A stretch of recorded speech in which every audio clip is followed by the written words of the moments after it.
What's up, people? Welcome back to the Cup Chasers podcast. Thanks for being here. Thanks for listening.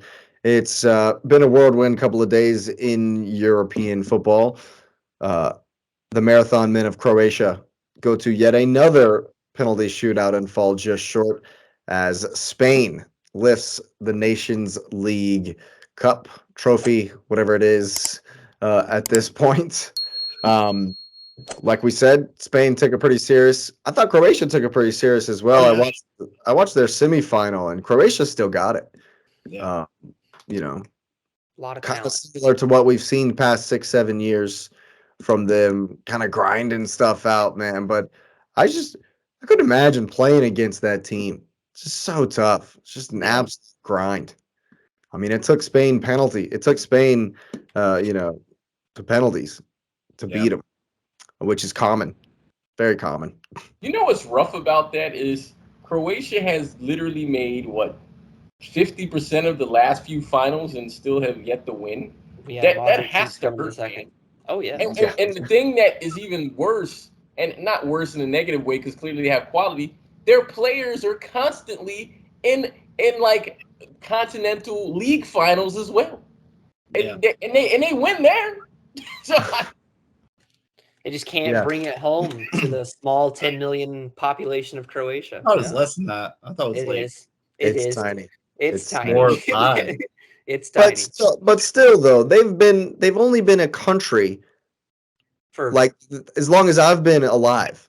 yeah. I think it was the same year, They were- 91. They were former what? Yugoslavia? They were part of it, yeah. And they went 7 years later, 12. only lost to France in the World Cup, who won the World Cup in 98. I think they skipped '02 if I remember correctly, or maybe skipped '06. But they went to the 18 final, Russia. went to the 2022 semifinals. They for a country who's only been around as long as I have, they're furniture at these big tournaments. Yeah. Well, it's interesting you mentioned that, especially with them playing Spain. There was a time where people were questioning if that Spain team was ever going to actually win anything. And once they finally won a Euro, it was like, okay. But I mean, there was just all this talent, but they never really seemed to put it together. I hate that Croatia didn't pull this off. It felt like the last time really for them to have a good shot at something, but they may get it. They may do it in Euros. You never know. They got a good young crop coming through. I know like Kovacic and Modric are probably on the way out, but they'll probably make it to the Euros. Yeah, that's they next probably year, right? will. That's next year, right? 2024, yeah. Yeah, I imagine they'll make it to the Euros. yeah, they should probably make it to the Euros. But maybe that'll be their chance. I mean, I would like to see them actually get some silver because they're fun to watch. They make you grind. They just, and of course Modric. I mean, how can you not sit down and watch him and just not enjoy it? I mean, the dude is just incredible. But yeah, I watched the second half. I didn't watch the first half. But I watched the second half, and I mean, going to penalties was the fair result. I hate that they lost on penalties. But those two really good saves. Yeah. Especially that second save. Like, I rewinded it back. I don't know how he got to it. Yeah. I just want to rub it in your face, Lewis. Just right in your face, that Laporte miss. Oh. Mm-hmm. It's all right. Right in your face. They took the trophy at the end, and that's all that matters. Rodri didn't miss because Rodri. it's Rodri. And Ballon d'Or. but but yeah, I just want to throw that out there. Just because I'm bitter. But The funny thing is Laporte, he's gone through his own trials. It's so funny that he's a regular starter for Spain. Starter. But it's because he's good, which is weird because the whole saga he went through where France wouldn't pick him was insane. Like he changed nationalities because France. Yeah, Laporte. Was it Laporte. Laurent? He refused to pick him. He just Yeah. wouldn't. And he was one of the best center halves in football at the time. And he was like, nope, we don't want him. No. Yeah, he was playing in Spain at that time, wasn't he? Yeah, he was playing at Bilbao. Bilbao? Yeah. Nice. Yeah. No, well. But for a couple, he was at City when he was starting. I think City had won one league, and him and Stones were like amazing in the back. And it was like, nope, we don't want him. I was like, geez, you know. So Wow. he plays with a bit of a chip on his shoulder, and but I just the funny thing is, Patrick, you mentioned the Spain team that couldn't get it together. It was weird because part of their issue was it was Real Madrid versus Barcelona in the locker room, which is part of the divide that existed there. But in Croatia, and I think somebody said it, you mentioned the Yugoslavia thing. If you were able to put all the Yugoslavia nations together and let them play, they would dominate Euros. Dominate them. They would. Yeah. And they did back in the day. Yugoslavia was a force, in European soccer back then, back in the day. They would have Dzeko up front with Zinchenko in the team, and they would have an insane team, man. Well, I don't know about the Ukrainian players, but Yeah, they would have the Ukrainian players. but Go to the Soviet Union. no. No. USSR, yeah. If you want to put That's the what I'm saying, entire Soviet- Soviet Union back together. Yeah, that's what I'm saying. Definitely have. Yeah. Yeah, it would definitely have Ukraine. Now that would be a crazy team, man. Yeah. Yeah. Okay. Good grief. But definitely the European qualifiers going on as well. Bunch of different results. Got to shout out my old star boy Saka gets the hat trick.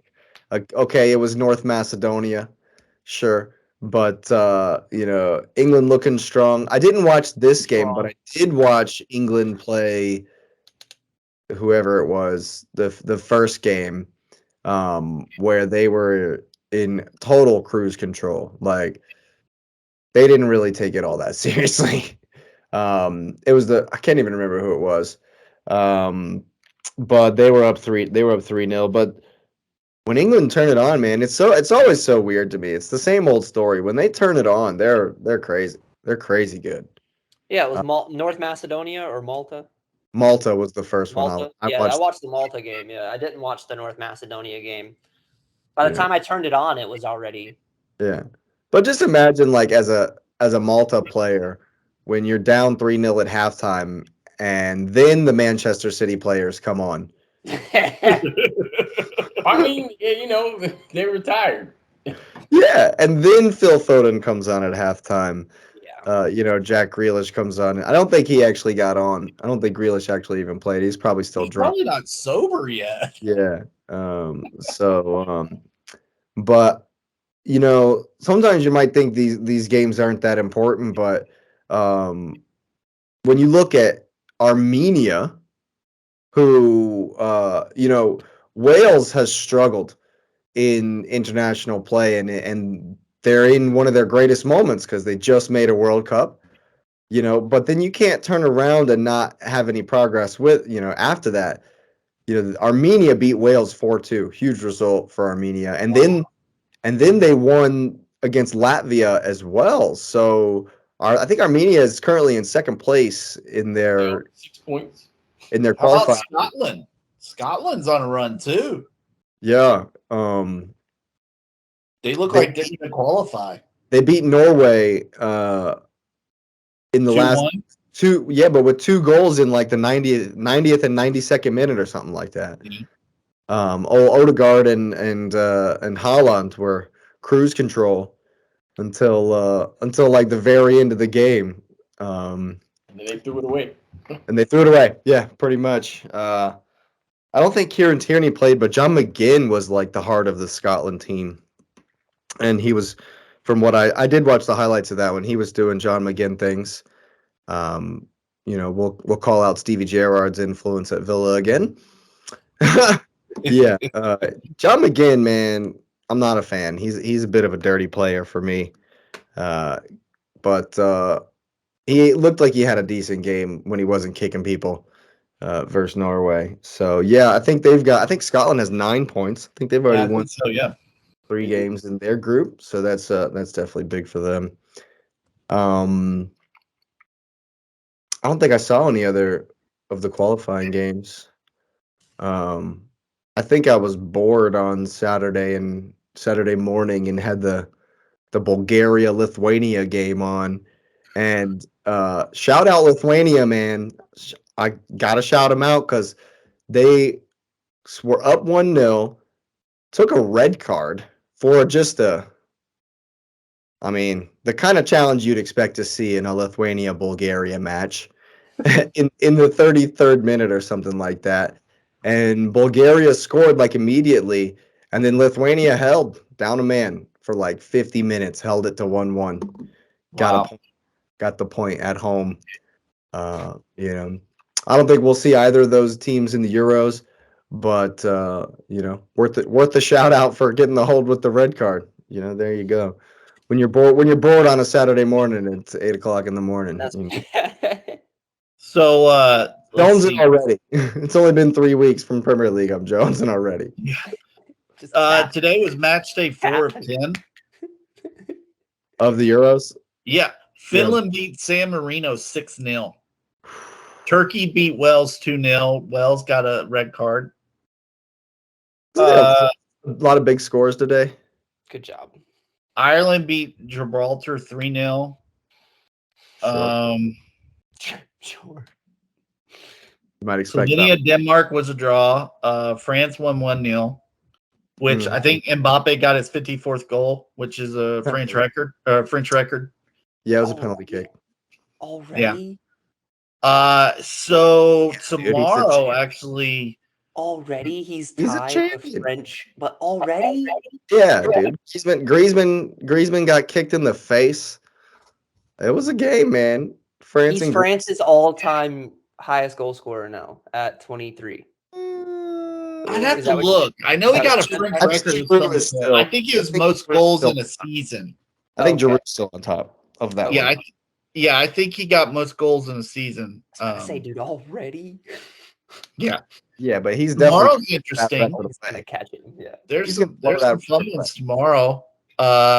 Iceland, Portugal, Bulgaria, Serbia, Austria, Sweden. Austria just drew Belgium, and that was the farewell for Eden Hazard from the Belgian national team.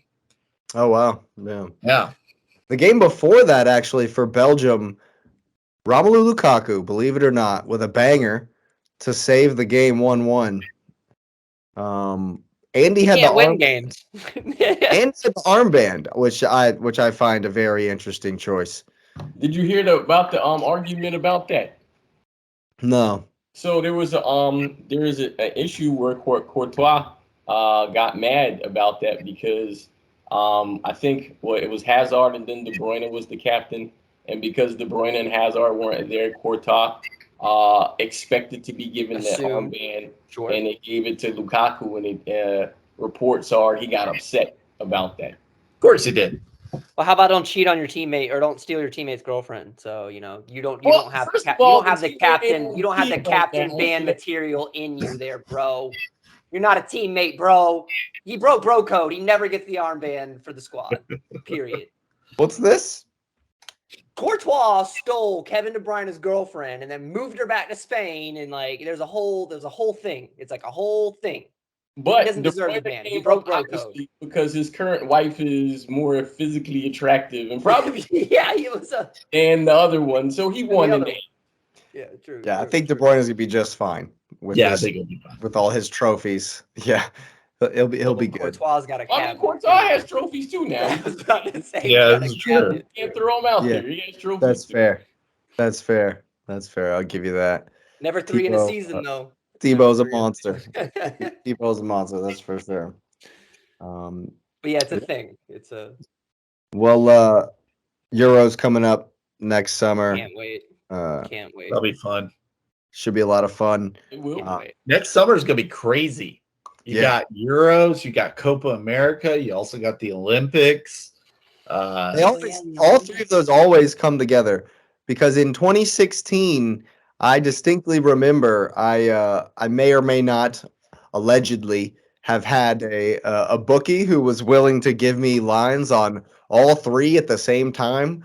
So I was doing parlays on I was Olympics. about to say a parlay on the. Oh, yeah. That would have been fun. No. I remember I did a 3-game parlay during that with a couple of European games and the Argentina game that night, and nowhere was playing the Argentina game. So I had a line. I forgot what I'd bet, but it was a 3-game parlay and it was huge. And if Argentina won by 2 goals, I would win the thing because I had won the other 2 games.